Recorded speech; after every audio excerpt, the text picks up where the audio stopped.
Hey horror fans, welcome back to Room 237 and come at you with another Blumhouse review. And this is one that I don't really know how I feel about it. Um, I don't really feel one way or the other. I know a lot of people like it. A lot of people I've talked to had said they enjoy it. It's really different for me. It's different for what I've seen for Blumhouse, and that's 2013's Dark Skies, which is a PG-13 science fiction horror film centered around aliens. And that's really different for me because I've never been much of an alien horror fan. I've never been much of a sci-fi fan outside of like mad scientists and zombies. I've never been one for space or alien sci-fi. I mean, I love John Carpenter's The Thing. Absolute classic, one of my favorite movies. Excuse me. I like the original Alien, but that's really it from that series. And that's because, that was actually more suspenseful than actiony. But this, I was never been a fan of Signs, which this one really reminded me of. I can say the scares were better than on Signs, because from Signs, the only thing I remember is like the birthday party found footage bit. But yeah, it came out in 2013. Made on a budget for $3.5 million. Made 26.4. Directed by Scott Stewart. The Orphanage. Oh, The Orphanage is a visual effects company. Co-founder of that.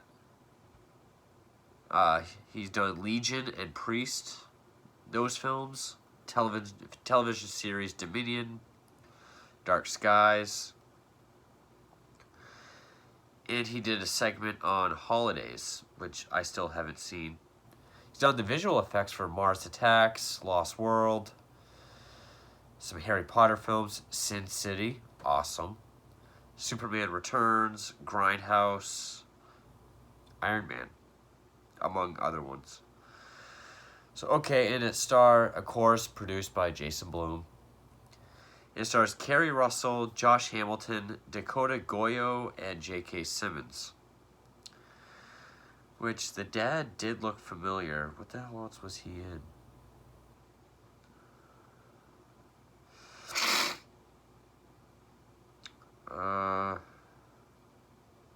J. Edgar, I did see that. Nothing else I've really seen or it caught my attention. But anyway, it has a 41 on Rotten Tomatoes. A few people I've talked to have really enjoyed it. It had its moments, but to me, it reminded me of Signs so much. And again, I know Signs is more of complete world invasion. We just focus on this one family. Whereas here, it's still sort of like there's some people around that are having contact with aliens, and we focus on this one family. We focus on the Barrett family, where Kerry Russell is the mom, and Josh Hamilton is the dad. I believe Dakota Goyo is the... I didn't mean to click on that. Is the elder son, who is 13. Yeah. And then they have, I believe, like a 5-year-old, or no, younger than that, like a 3 or 4-year-old named Sammy. They live in, a suburban street. I'm just gonna say Lacey and Daniel. Lacey is a real estate agent. Daniel is unemployed. They're not doing well financially. And the brothers seem to have a good relationship. They communicate to each other through walkie-talkies, which I remember my brother and I used to do from our bedrooms. We didn't have cool walkie-talkies like this. We had kitty plastic ones. And it's basically just these weird events, supernatural events keep happening. that the parents don't know what to do, and it actually kind of makes the parents look kind of crazy sometimes, which I liked that aspect. These unexplainable things happening. I can say the parents did a good job acting, not during the scary parts. The kids didn't really do much for me at all. Um, at first it's kind of like Poltergeist, like things in the kitchen are rearranged strangely. House alarms are set off. Especially when like any entry points are breached. At one point, like when I guess it's like the alien possession or whatever, which the youngest boy Sammy calls Sandman because the family believes he sees Sandman in his dreams. They're at the park because like the older son is friends with this kid who they call Rats because his last name's like Ratman or something. He's an older kid. The parents are really close with his parents. They're all at the park together. And Sammy's playing soccer with the other kids, and they all start laughing at him because he pissed his pants. But he's just standing there with blank slate, not answering anybody. Then he just screams like a girl forever when the dad kind of shakes him.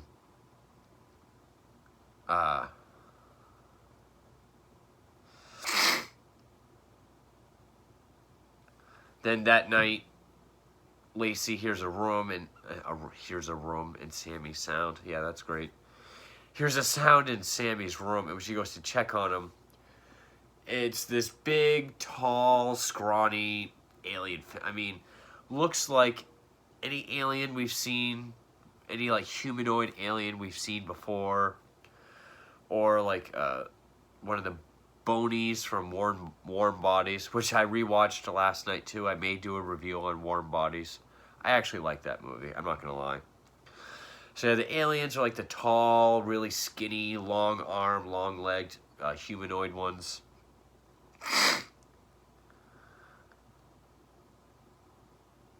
But then like when the light comes on, the room's empty. And Sammy's found walking outside.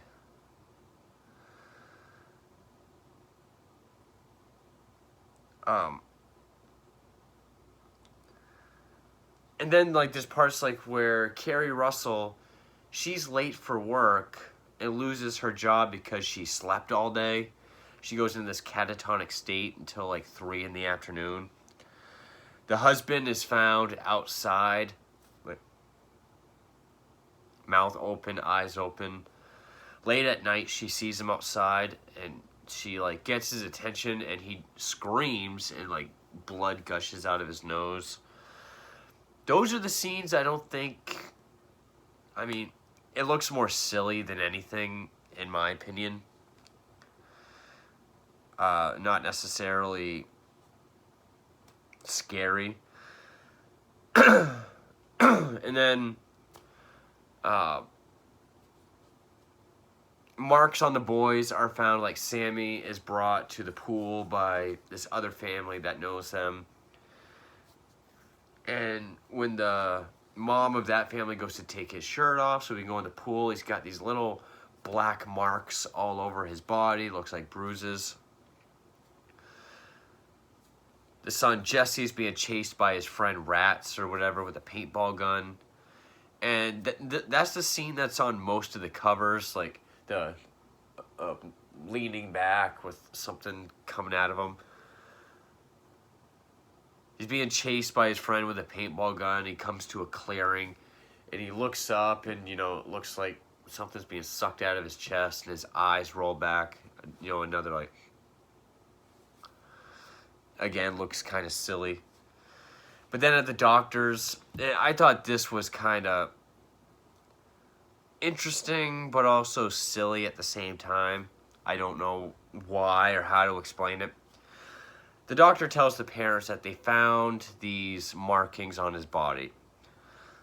So we think it's going to be like the little black marks like on Sammy's. But when he shows them the pictures, it's crop circles. Like, big, bold dots with circles around them and lines connecting to other ones. And he says it's done in the style of a brand. Says they have to call CPS because they believe the parents are guilty of it. The first one to suspect aliens is Carrie Russell. At first, there's arguments between the parents. Like, she says aliens, I've been looking it up. It's happened to other people, the same thing, nightmares, then sickness, then markings. And, then eventually talkings, stories of abductions. The dad absolutely does not believe in that. Earlier in the film, they set up security cameras. And thank God it doesn't go into, like, paranormal activity shit. It just kind of shows him watching the footage, which, thank you, Blumhouse. And he sees... well, actually, I think that conversation was before the markings on the body. Because then afterwards, she thinks he's been hurting the kids and putting markings on them. And that's after the dad, Daniel, goes to beat up the dad of Jesse's friend. Not beat up the dad, beat up the kid. Because he knows they were playing out in the woods together before he got attacked or had an episode. So he goes across the street, he starts pushing the kid around, and then the dad comes out and they start fighting. So, of course, I like movies like this where I like the aspect of these unexplainable events happening. And it's driving these parents to the point of they don't know what to do. So when they do get an idea of what's going on, they overreact because they're so stressed out and overwhelmed. And it makes the rest of the world around them look at them like they're crazy. It just makes the situations worse. I feel it gets more intense that way. That's really the only intensity I felt from this. Was just everyone, pretty much the crumbling of the family within. The doctors and people thinking they're abusing their children and acting crazy outside in front of everyone. I thought that was the more interesting aspect as opposed to the scare scenes themselves. But looking at security footage, Daniel sees dark figures, so now he believes. They go to this alien specialist played by J.K. Simmons, who's always fun to see. And he says there's like 3 classes of aliens. The Greys, the humanoids, and the reptilians. He believes the Greys are really the only ones we really know about. And they're basically the stereotypical alien we all know about. The upside down, teardrop head, long skinny bodies. And he tells them that, many other people have gone through this. While it mostly seems like they want children. It usually ends with child abduction.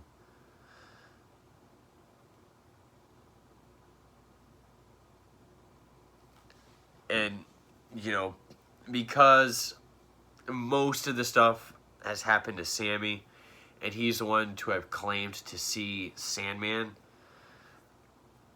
he's the one that J.K. Simmons says he's been chosen, so watch him.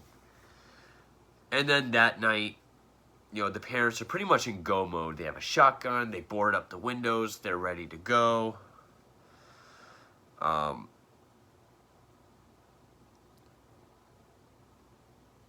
Actually, they buy a shotgun and a guard dog, and they're ready. Board up the windows. They're eating dinner, talking about fun times that they've had together. Sort of the reverse of Signs, because even though I haven't seen Signs since it first came out, I remember the dinner scene. It's like Mel Gibson makes the kids whatever they want. I think One of them even wants like spaghetti and mashed potatoes. So they're sitting there having this fun, whatever you want dinner. And then they just start arguing and talking about how much they hate each other. So this is kind of the opposite. But eventually, it's like, yeah, the lights start flickering, and when the dog starts barking, they go in go mode. Send the kids upstairs. You know, Daniel has the shotgun.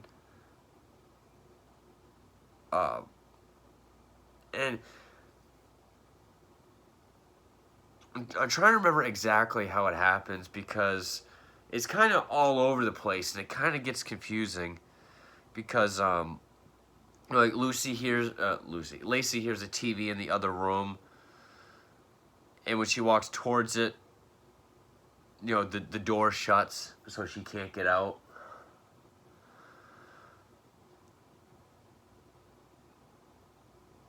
But then the dad is able to barricade everyone in the same room.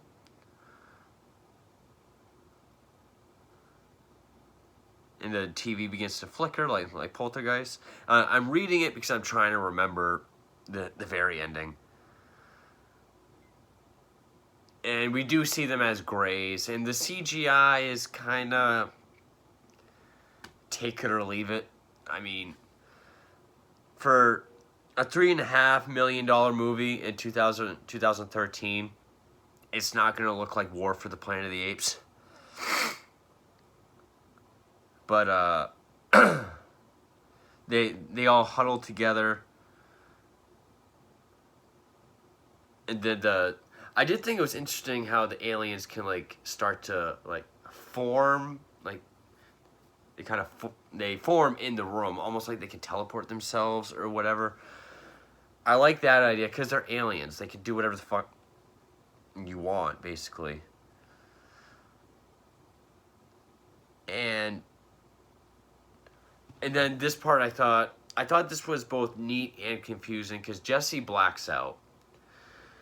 We don't really know that at first. He just kind of closes his eye, or it looks like he opens his eyes, and then he's in like this very bright, like 70s version of his house with like the ugly ass wallpaper, the shag carpeting, and he's walking around the house. And he sees Sammy standing in the corner, who's like giggling, and then he runs away. And like Silent Hill, he's chasing after him. Comes into the kitchen, he sees his mother all bloody, with his dad sitting there with a shotgun, saying, you know, I've really fucked up. For a second, I was convinced that, okay, the aliens, which it would have been cool if the aliens were just projecting the ideas of them into people to see how they reacted.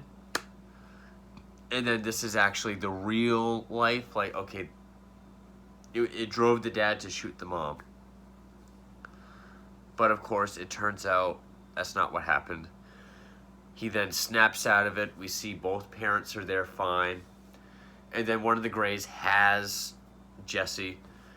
And he does kind of that same face, the aliens take him.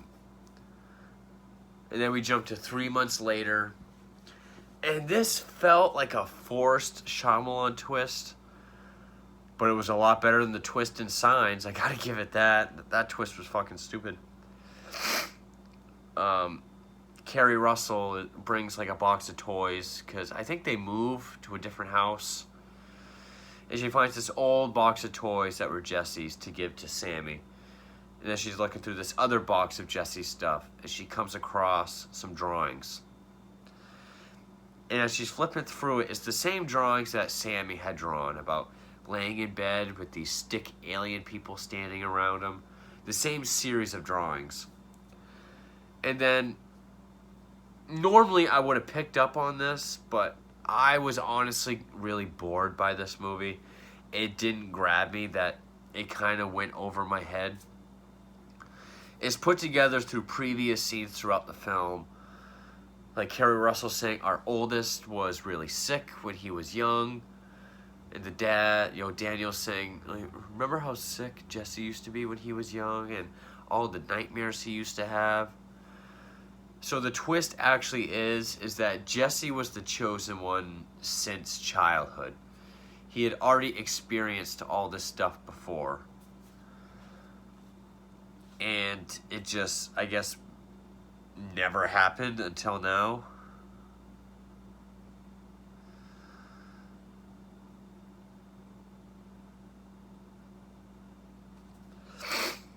Which was kind of like, well, then how did all these years go by and that is just now happening again?